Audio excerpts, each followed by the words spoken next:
Bonjour, dans cette vidéo, nous allons voir de façon simplifiée ce que sont les réseaux informatiques.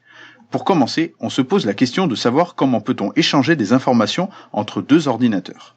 Avec une clé USB, on peut transférer les fichiers d'un ordinateur à l'autre, mais c'est fastidieux. L'autre solution, c'est de relier les ordinateurs entre eux. On a vu dans une autre vidéo qu'il fallait des cartes réseau placées à l'intérieur des ordinateurs et que l'information peut voyager par les câbles réseau, par la Wi-Fi, par la fibre optique, etc. Dans tous les cas, si les ordinateurs sont reliés, on a ce que l'on appelle un réseau informatique. Bon, là c'est bien beau, mais on n'a que 2 prises réseau. Mais comment fait-on pour relier plus de 3 ordinateurs? Eh bien la solution, c'est d'utiliser un commutateur, une sorte de prise multiple réseau. On va pouvoir brancher 1, 2, 3, 10 ordinateurs, et même une imprimante réseau, ou encore un serveur informatique. Très pratique, car les données qu'il contient seront accessibles par tous les ordinateurs du réseau. On peut également connecter un point d'accès Wi-Fi qui permettra de relier des portables, tablettes, smartphones en Wi-Fi.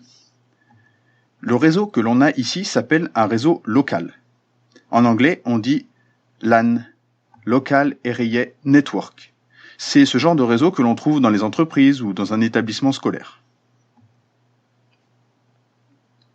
Dans le cas où on a un deuxième réseau local assez proche que l'on souhaite connecter au premier. Comme il s'agit de 2 réseaux différents, il faut passer par des appareils appelés routeurs, qui vont permettre d'interconnecter les réseaux entre eux. Ici, on a ce que l'on appelle un réseau urbain. On dit Metropolitan Area Network en anglais. À la maison, on possède également un réseau informatique. Sauf qu'au niveau du matériel, le routeur, le commutateur et le point d'accès Wi-Fi sont réunis dans un seul appareil, que l'on appelle la fameuse box, qui veut dire en anglais boîte. Et dedans, il y a un routeur, un commutateur et un point d'accès Wi-Fi. On peut y connecter un ordinateur fixe avec un cordon réseau ou des équipements sans fil avec la Wi-Fi. On a ici ce que l'on appelle un réseau domestique, mais ça reste un réseau local, comme celui du genre de celui qui était à gauche. Alors, pour la 3G, la 4G, bientôt la 5G. Comme toujours, on a des routeurs, et de façon très simplifiée, on a des transmetteurs reliés aux antennes relais qui permettent de connecter les smartphones. Bien entendu, on a le réseau téléphonique qui est également connecté pour pouvoir appeler, mais là c'est un réseau à part. Donc cet ensemble, c'est ce que l'on appelle le réseau mobile. Et alors Internet dans tout ça, qu'est-ce que c'est ? Eh bien, les réseaux comme ceux-là, il en existe des millions sur Terre.